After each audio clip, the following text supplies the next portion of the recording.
দেখলাম ভোটটা দিও, তখন আপনি কি বুঝবেন না যে কি সেটা আপনাকে আপনি এই প্রশ্নটা করতে পারেন না। তার কার্যকলাপ ভালো দেখি, তার কার্যকলাপ ভালো দেখি, সে মানুষকে মানুষ মনে করে। আরেকটা কথা, হিরোইন আমিও হিরোইন, একজনের আমিও সেক্রেটারিতে কাজ করি, তাহলে সে কেন প্রাধান্য দিবেন না? আরেকদিন আমি আসছি, সবার সাংবাদিকরা ছিল, আলেক ভাই প্রেজেন্ট ছিল, এত সুন্দর করে সেজে আসছো, এখন মনে হয় নায়িকা, এখন তোমাকে চেনা যায় কেন? আমি কি নায়িকা ছিলাম না? সে কি একা নায়িকা? তখন আমাকে আলেক ভাই বলছে, কি রে লোক তোর এই কথা বলে কেন? তুই কি তাহলে যাত্রা দলের নায়িকা নাকি?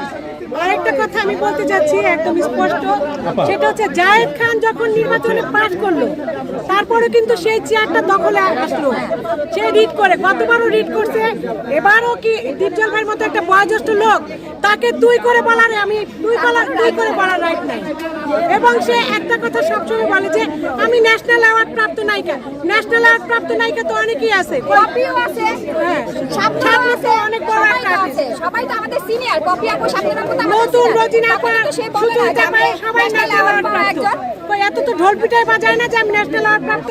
কথা সব ভাই আপনি আমার পরিচয় কি ফলে আমার পরিচয়, সব কথার এক কথা, তার পরিচয় সে দেখাই করতে চাই। আমরা কোন শিল্পী সমিতিকে নিয়ে আদালতে যেতে চাই না, খেলা করতে দিতে চাই না। যে জিতেছেন সেই থাকবে, দীপজল ভাইকে আমরা নিয়ে আসছি এখানে। দীপজল ভাই আসার কোনো মাধ্যমে আমরা ভিতরে আসেন, মাঝখানে আসেন। আমরা মিডিয়া বলছি, উনি আমাদের এই প্রবলেমটা যেন সলভ করে দেয়।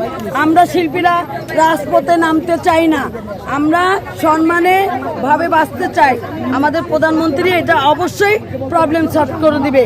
আপনাদের মাধ্যমে এই নিউজটা আপনারা তার কাছে পৌঁছায় দিবেন। আপনি কি নিপুণের কাছ থেকে টাকা পয়সা কিছু পেয়েছেন? না, আমরা টাকা পয়সা আমি পাইনি। কার কাছ থেকে পেয়েছেন? আমি কারো কাছেই পাইনি।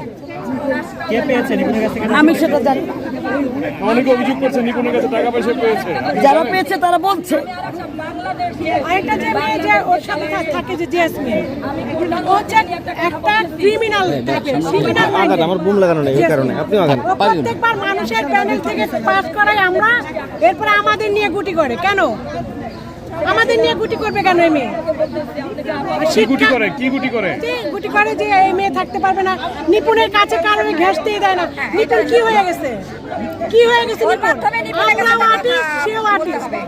নিপুণ এমন আকাশের থেকে পড়ে আসছে না, একদম নক্ষত্র, আমরা একদম মাটি থেকে উড়ে আসছি। আমরা সিনিয়র আর্টিস্ট হয়ে নিপুণের মতন মেয়ের কাছে যে আমরা কথা বলতে পারি না, সে কেমন সভাপতি হবে, কেমন সেক্রেটারি হবে, যদি প্রবলেমের কথা না বলতে পারি।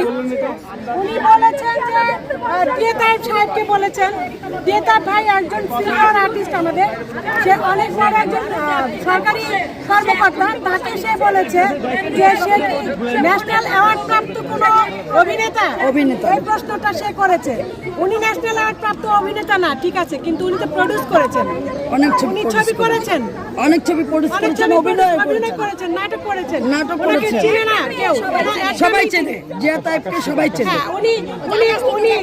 উনি আকাশের কোন নক্ষত্র কিনা, ফিল্মে কোন নক্ষত্র জায়গা তৈরি করছে কিনা সে বলছে, এটা কোনো কথা? সেই নক্ষত্র, সে কি নক্ষত্র? সে শিক্ষাগত যোগ্যতা সম্পূর্ণ মেয়ে, আমরা অবশ্যই বলি শিক্ষাগত যোগ্যতা সম্পূর্ণ মেয়ে, অনেক বড় শিক্ষাগত যোগ্যতা সম্পূর্ণ। সে কেন শিক্ষা দিতে পারলো না আর্টিস্টদের? তার জন্য স্বপ্না নামের আমাদের স্বপ্না আঁকি, তাই না? পিকনিকের মধ্যে এস কারাতে টিভি।